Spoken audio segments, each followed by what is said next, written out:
It's all come down to this. 1 month, 52 games. Italy and Brazil are going to a shootout to determine the world champion for 1994. And it appears that Italy will take the first shot on Tafarel. Once again, Brian Moore and Ron Atkinson. Takes the first kick. He was off with cramp just a moment ago. He's been out injured for most of this tournament. Oh! He's over the top. You see what I mean? How does he live that down now? If it turns to be a deciding penalty. A man who's had an absolutely illustrious career in the game. That might be the worst penalty I've ever seen in my life, I think. Leading from the front, but not leading successfully. That just shows, Big Jack was just saying about everything that's involved. There's no more experienced player in world football than Franco Baresi. And you just look at that, and the nerves have got through to him then. You name it, and he's won it, except the World Cup. And now maybe, at the end of that illustrious career, Franco Baresi has cost Italy that prize. We'll see. Number 15, Marcio Santos.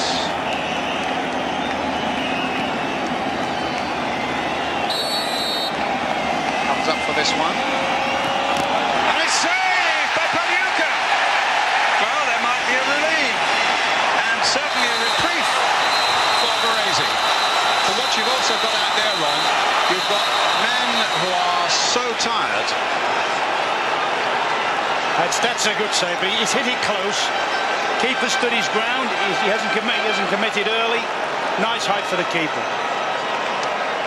Albertini has gone over to collect the ball over by the far touchline.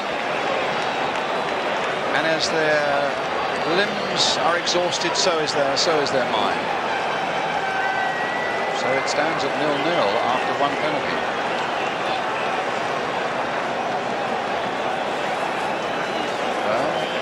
Reprieve maybe for Baresi. Albertini, 22 years old.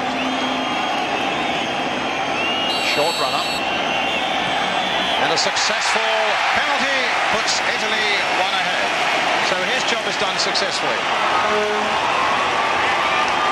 think it's Romario next. Nice call, and that was a good one. Short run up. He even allows himself to see the keeper give himself up on it. Not that far away from the keeper's starting position over and again.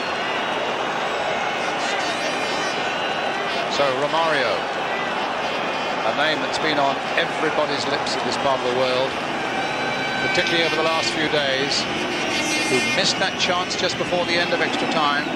Missed 2 or 3 against Sweden in the previous game. Mario. Whoa, what a cheeky one. He did a little shuffle coming up and then got a cannon in off the post. 1-1.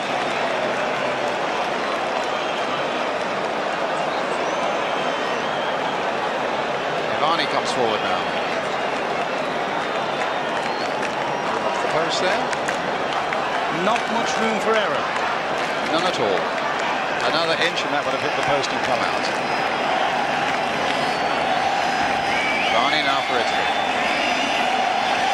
Came on as a substitute. Strange World Cup he's had. Played the first game, has dropped ever since. Comes on for this one and now has this critical penalty. And does his country proud. So imagine the pressure that now puts on the next Brazilian.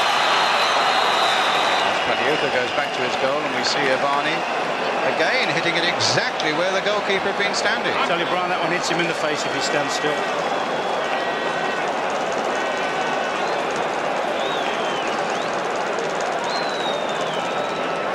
It's Branco.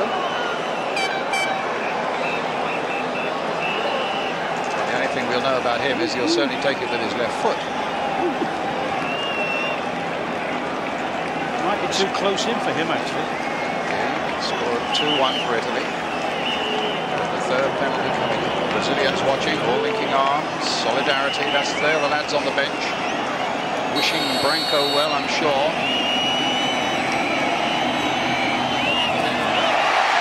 Coolness itself. repeats itself. 2-2. Massaro next forward for Italy. Takes such a long run with all his free kicks and also with the penalty. That's a beauty. Isn't that a lovely one? This is a beauty. Now Daniele Massaro, 33 years old. A hero for Milan in the European Cup final. Scored 1 goal in this World Cup and has worked his socks off, as Ron would say, as the lone man up front. Well, if he's got the mental energy and the physical energy left, he's got a really important job to do for his team here now. Massaro. It's saved by Tafarel. The Brazilians are jumping around in delight. And that feeling of solidarity grows. Brian, the goalkeeper here must have been 2 yards up his line before he's even kicked it. He stepped forward and then went sideways. And there's a linesman. I mean, I've never ever seen a retake in a penalty shootout. You never see it, do you? So Dunga is the next one. And if Dunga can score from this, coming into the critical last penalties, Brazil will have a 1-goal lead. 2-2 the score. But Brazil still have this penalty up their sleeve. Well, it's the captain, Dunga. Plays his football in Germany.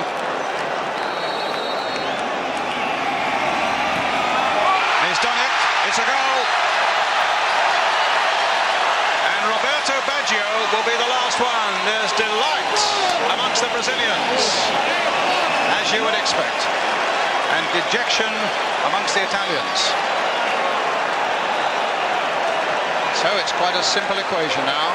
If Roberto Baggio misses, Brazil will win the World Cup.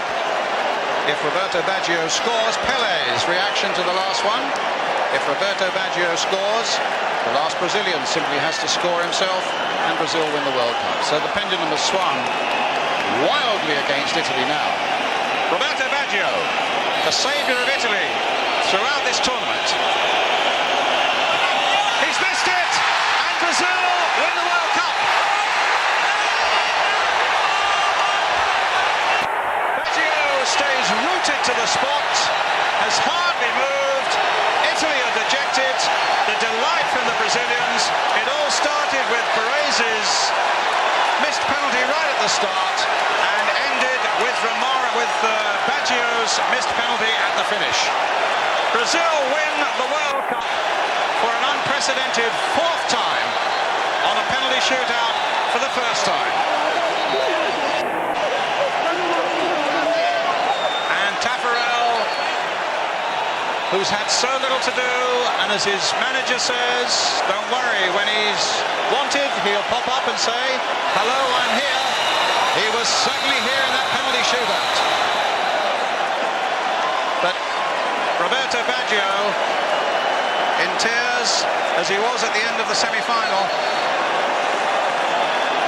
and for all the wonderful skills and the great moments that Baggio has given us, don't worry, for the rest of his life, he will have etched on his memory that ball ballooning over the Brazilian crossbar with that final and decisive World Cup penalty.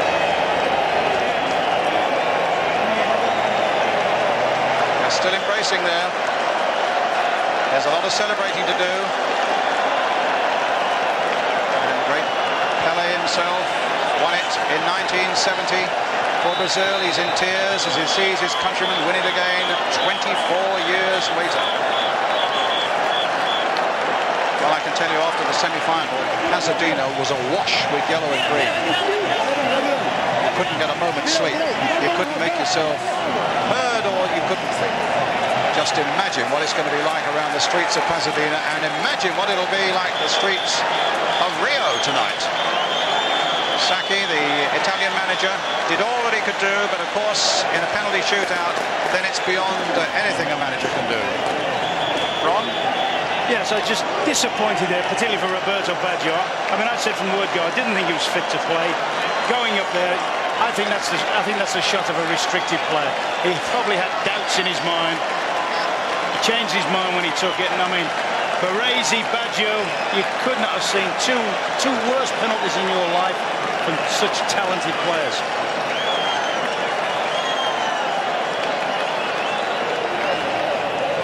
Final thoughts, Big Jack? Yes, yeah. Sorry to see that. Yeah.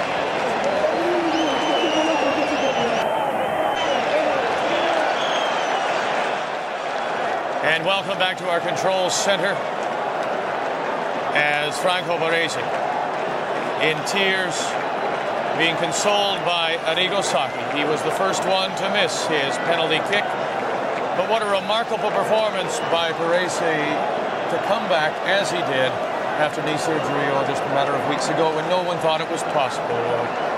Unbelievable recovery, and unfortunate that he is going to be remembered in this game for missing the first penalty, because he was probably one of the best players on the park.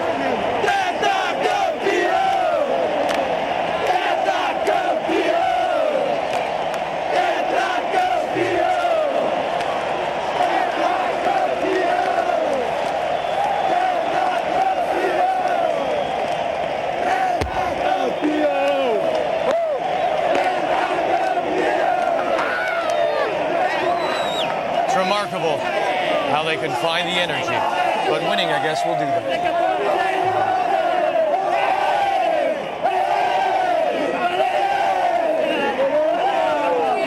You saw for a moment there the scene in Sao Paulo, fireworks to celebrate the World Cup win, while Gianluca Pagliuca tries to live down the loss of his World Cup.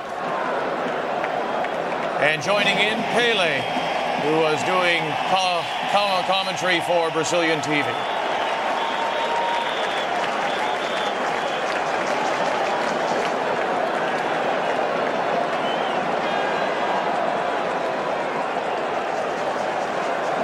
Dick Howard, the Brazilians were the best the entire tournament, as the referees now get their thank you. Al Gore, the Vice President of the United States, João Havelange, the president of FIFA, Sepp Blatter, but they weren't impressive in this game. They had their chances, but couldn't finish. No, that was the thing. But the great thing is that the team that probably was the most impressive throughout the tournament is the one that's going to take home the World Cup. And I think it's obviously of great pride there for Dr. Havelange. He was the president of the CBD when Brazil last won in 1970, and now he's presenting the trophy to the captain after Brazil come back and 24 years later take home the World Championship. But it's a heck of a way to decide a game. You know, when you saw the range of emotions, and you have to feel for Franco Baresi and Roberto Baggio for a game to be decided in this manner.